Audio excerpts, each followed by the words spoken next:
दोस्तों shalom praise Lord. प्रभु आप सबको आशीष दे।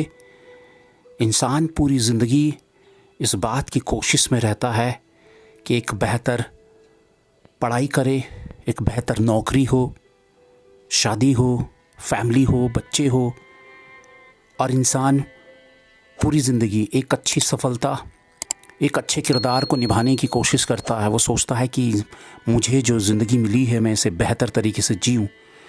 वो अच्छी सफलता पाने की कोशिश करता है और ऊंची सफलता के शिखर में पहुंचने के बावजूद भी उसके मन में ये रहता है कि बहुत कुछ ऐसा है जो चूक गया, छूट गया।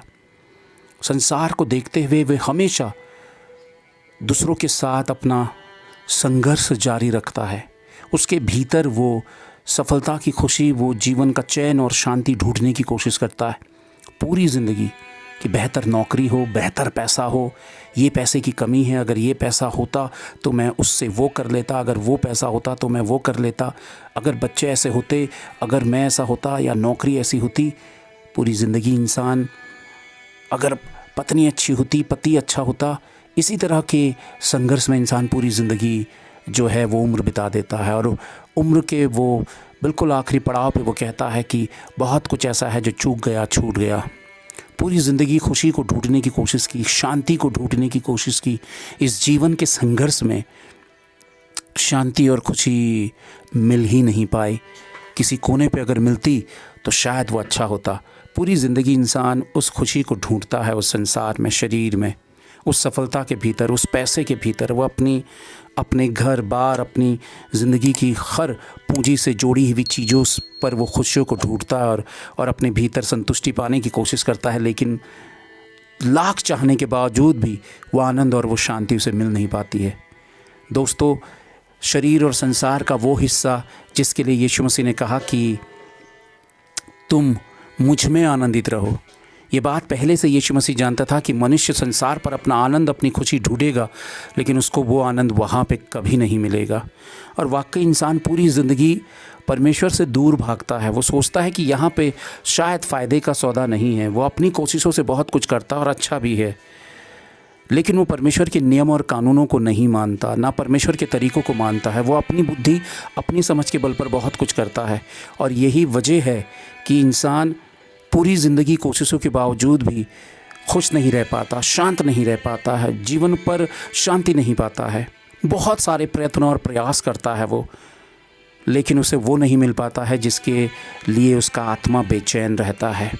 दोस्तों, उसकी वजह यही है, मास्टर ऑफ की कहेंगे, यानी कि वो ज़िंदगी की वाकई जो कुंजी है, जो चाबी है, वो यीशु मसीह के हाथों में है।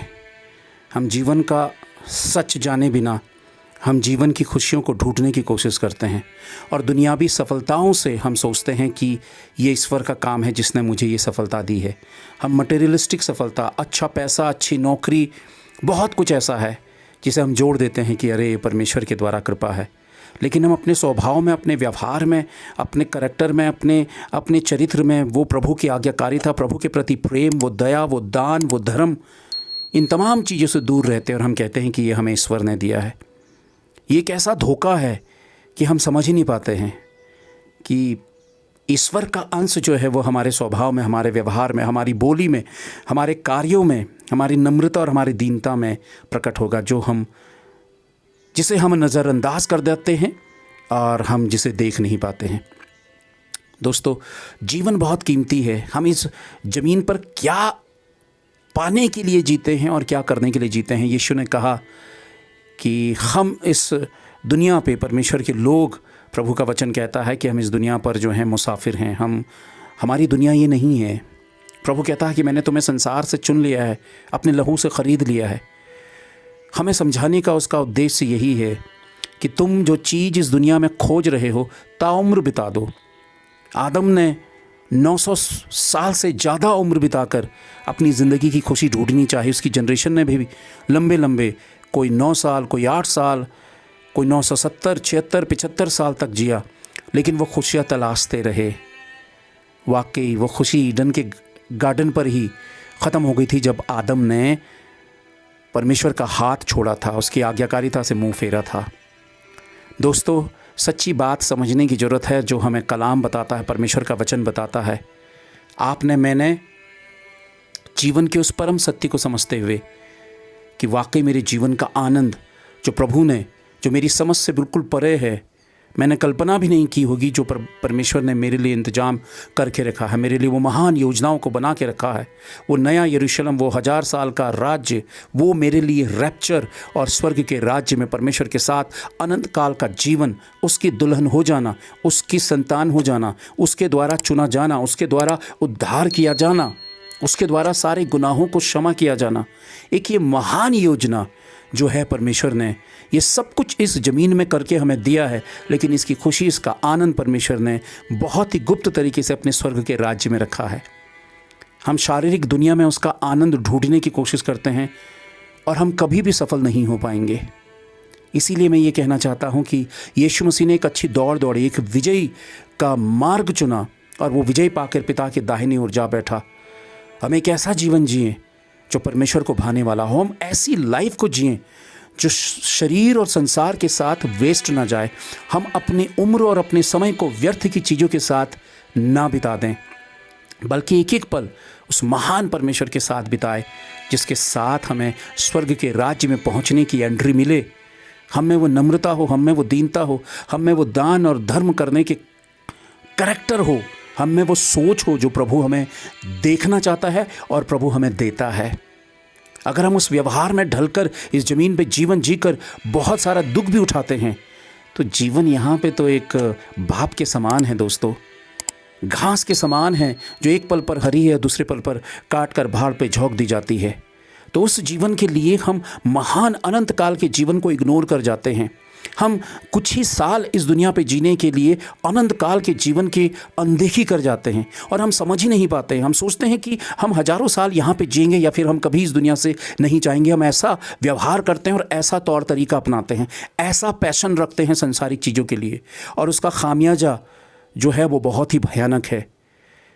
बुद्धिमान मनुष्य जो है वो रेत पर नहीं बल्कि चट्टान पर घर बनाता है और अपना जीवन वो ऐसे बिताता है कि हजारों कष्टों के बावजूद भी उसे पता है कि मैंने उस महामहिम का हाथ थामा है, उस परमेश्वर का हाथ थामा है जो मुझे सही जगह पहुंचाएगा और मुझे वो अनंत काल का वो आनंद देगा। अब आप कुछ सोचिए कि कुछ सालों की ज़िंदगी आपको मंजूर है या अनंत काल का जीवन। दोनों में से एक मार्ग हमारे सामने रोज चॉइस है। इस बात को समझिए।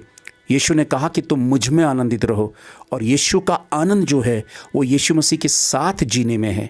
हम कई बार हम परमेश्वर से एक एडवांटेज लेने की कोशिश करते हैं कि परमेश्वर सिर्फ मेरी शारीरिक दुनिया की ज़रूरतों को पूरा करे, वो मेरे कष्टों को और मेरी पीड़ाओं को ख़त्म करे और मुझे वो सफलता दे जो मैं संसार में पाना चाहता हूँ, संसार में देखना चाहता हूँ। जैसे बाकी संसार के लोग संसार पे सफलता पा रहे हैं, उन्नति पा रहे हैं, मैं भी वही सफलता पाना चाहता हूँ और मुझे परमेश्वर तेरा फुल टू सपोर्ट चाहिए कि तू आकर मेरी मदद कर। ये गलत नहीं है, लेकिन हम एक बात चूक जाते हैं कि वो तमाम चीज़ें अगर परमेश्वर हमें दे भी दे तब भी अधूरा रहेगा और हमारे मन पर एक क्वेश्चन हमेशा रहेगा, अशांति और बेचैनी जरूर रहेगी। क्यों? क्योंकि संसार हमें आनंद दे ही नहीं सकता जो परमेश्वर से हम मांग रहे हैं। वास्तविक प्रार्थना करना कितने लोग जानते हैं कि वाकई प्रभु तू मुझे वो स्वभाव दे, वो मन दे, वो सोच दे, वो चरित्र दे जिससे मैं तेरे भेदों को जान सकूं, स्वर्ग के राज्य के मार्ग में चल सकूं और उस अनंत काल के जीवन को जान सकूं जो यूहन्ना ने प्रकाशन पर देखा था, प्रकाशित वाक्य की रेवलेशन का जो रेवलेशन उसने देखा था। दोस्तों, जीवन की वास्तविक सत्यता अगर हमने समय रहते हुए नहीं जाना तो हम अपने जीवन के हर एक उम्र के पड़ाव को इस दुनिया पर उस व्यर्थता को खोजते हुए बिता देंगे जो व्यर्थता का परिणाम सिर्फ व्यर्थ होता है। परमेश्वर की ओर को लौटिए और संसार से नहीं बल्कि परमेश्वर के वचन से और प्रभु की इच्छा और शिक्षा और पवित्र आत्मा से रिश्ता रखिए, उससे मित्रता करिए ताकि जीवन वहाँ पर आनंद और सफलता का हो।